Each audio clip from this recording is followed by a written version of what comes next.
Oh God, I'm kind of giving orange, aren't I? No, I'm giving pumpkin. Hello darlings, my name is Coralie and today I'm actually going to give you my skincare routine. So this is my nighttime skincare routine, even though it's literally like 6 p.m. right now. Turn the lights off.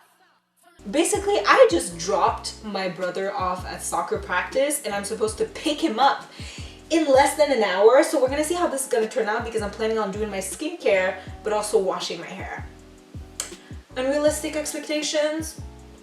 You can call it that or you can call it ambitious. The thing is, I'm definitely not wearing as much makeup as I would wear when I usually wear makeup. I usually just go all out, you know me, cut crease, glitter, eyeshadow, you know, full coverage foundation. I'm not even wearing foundation today. Oh my god, I look so goddamn orange. Or is this what I look like? So I'm gonna show you how I take off my makeup and then we're gonna go through each and every single skincare step and item that I use afterwards, and I'm going to tell you why I use them exactly. And so I'm going to give you a full rundown. You're going to see how lavish, luxurious, expensive. It's not that. It's not expensive.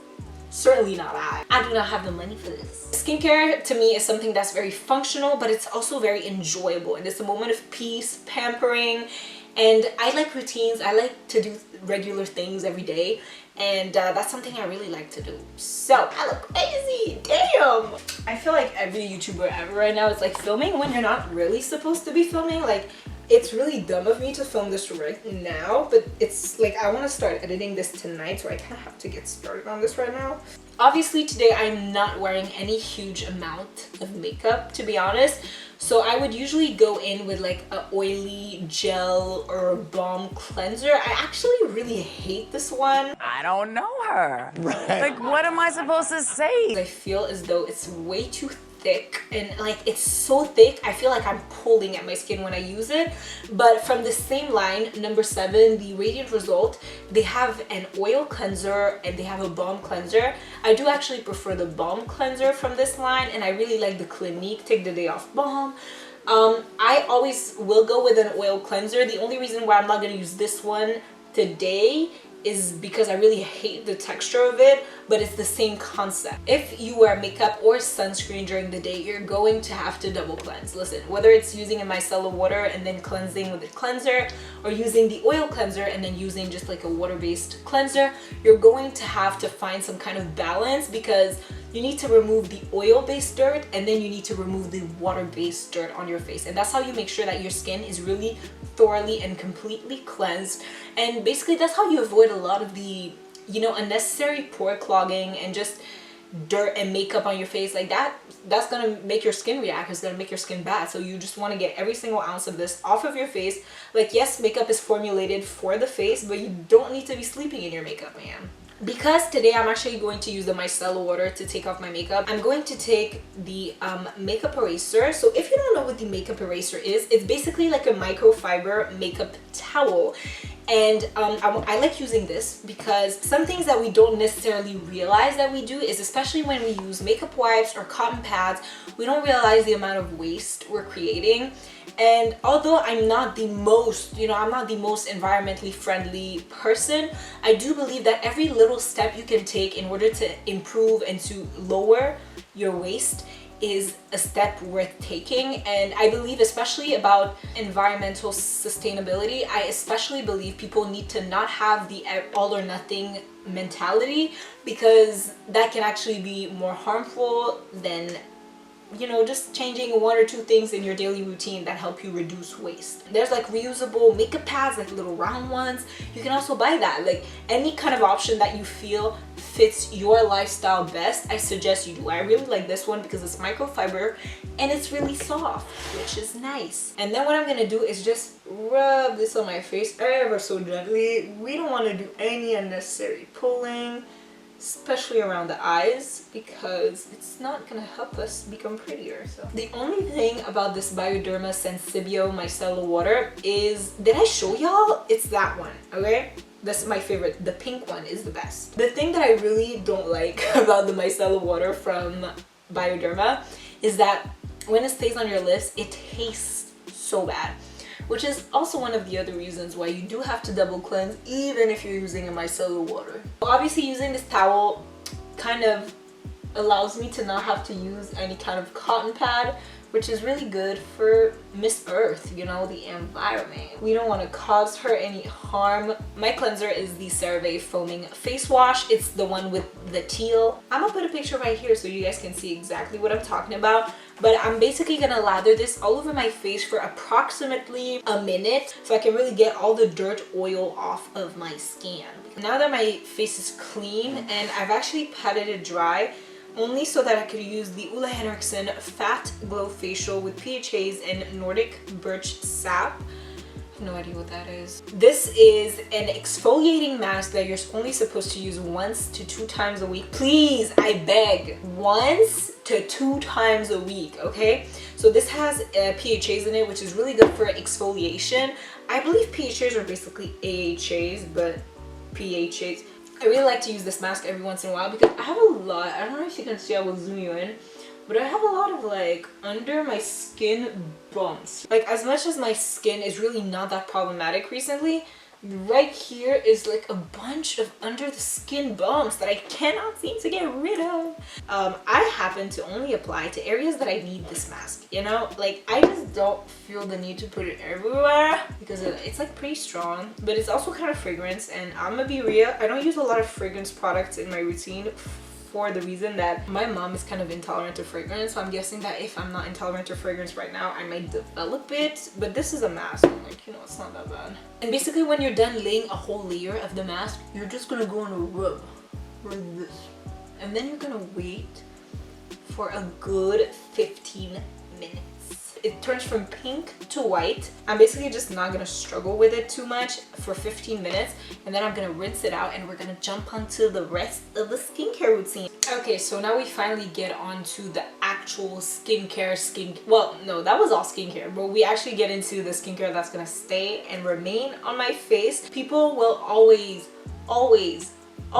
drag the skincare down their neck. The reason why I'm not doing this right now is purely for filming purposes, the same way I didn't cleanse my neck right now because it's a lot to do in front of a camera and it's just not practical. But I do practice dragging all my products down my neck and even onto some of my chest in order to really make sure that, you know, we're not going to age here, but we also don't want to age here, because they're gonna be able to tell the difference, you feel me? Because I did that Ole Henriksen mask, I'm not gonna use typical products of exfoliation. Usually after cleansing, I would go in with the Inkey List Glycolic Acid Toner. Oh my god, this is wet. But I'm not gonna use that today because I just did like a stay on like exfoliating mask, so I'm gonna wait. But the thing is, I'm gonna go in with my prescription, which is adapalene and benzoyl peroxide topical gel. This was a prescription from the dermatologist. Like, you cannot buy this. I apply this onto the areas where I struggle with acne the most, which is my forehead and my chin right here. Again, if I didn't do the mask, I would go in with the Inkey List Beta Hydroxy Acid Serum because this serum has actually helped tremendously with my clogged pores. Like, I did have typical acne like pimples. I mean, you could see them. The thing I really enjoyed with that one is that it helped with my clogged pores. But because we did that exfoliating mask, I'm not going to go in with both of these products. I don't want to over exfoliate my skin and sensitize it, you know, doing that. So I'm going to take the Inkey List Polyglutamic Acid Serum. I have a lot of Inkey List products. It's a hydrating serum, so I'm just going to take a pump and a half and just pat this all over my skin. I watched season 2 of Umbrella Academy. It was so good. I love that show. I love that show with every ounce of my being. I love it. Then I'm watching season 2 of Selling Sunset right now, but this show is so catty. It literally bothers me. Like, I get so upset watching it because they're so petty. Then for moisturizer, I'm going to take the CeraVe moisturizing lotion right here. This has been my favorite for a while. And I'm just gonna rub it all over my face, baby. I don't find that there's any good with being in patient skin and, you know, replenishing the skin cycle. It does take a while, and so I always try products for at least 3 weeks before I can even truly comment on its effects. Like, some skincare items will feel nice on the skin, but before I see a difference, I gotta wait. So, you know. I'm also gonna use this very cream around my eyes. I always found eye creams to be not doing the most. You know, I always felt disappointed, like I was expecting more. And no eye cream I tried has ever done anything that was better than this, so I'm gonna just stick with this, you know, like might as well not spend my money. Then I'm going to finish it off with the Ordinary 100% organic cold pressed rosehip seed oil. I know some people personally don't believe in oil in their skincare routine. For me, it really has done a lot of help. It's softening the skin. And I'll usually go with like 2 drops. I literally go with 2 drops. I rub it in my hand and I'll pat whatever's remaining all over. I used to struggle with milia, but ever since I started including a lot of exfoliants and not using too many emollient product on my face that were too thick or too rich for my skin type, it's been great. Honestly, it's been great. Then I'm going to finish it off with a lip balm. This is the By Beauty Agave Plus Intensive Lip Mask. This is my skincare routine. I hope you enjoyed it. If you did, do not forget to give it a thumbs up. You can roast me in the comments down below if you feel as though my routine has a little bit of icks in it. But as you can see, the same way I did today, I do adapt my routine based on my skin needs and on what I'm going to do. You know, if I'm going to do a mask, or I'm going to do this and that. I do try to, you know, work around that, because having a fixed routine personally doesn't work for me, and it's not, my skin is not going to be the same every single day, and it's always going to change. And so being able to adapt to whatever your skin needs, I think, is a really great skill that I do have, if I do say so myself, you know what I mean? If you like me, my personality, or the content I put up on YouTube, then feel totally free to subscribe to this channel. We love newcomers, and we love to see people come here and stay and stick to the material. Every time you subscribe, you get exponentially smarter and richer. That's just the truth. So subscribe in order to join our rich cult. It's not a cult. It's not a cult. Oh my god. They're going to arrest me. Don't forget to follow me on all my social media. Links will be in the description box down below. That was quick. I love you guys so much, and I will see you in my next video. Goodbye.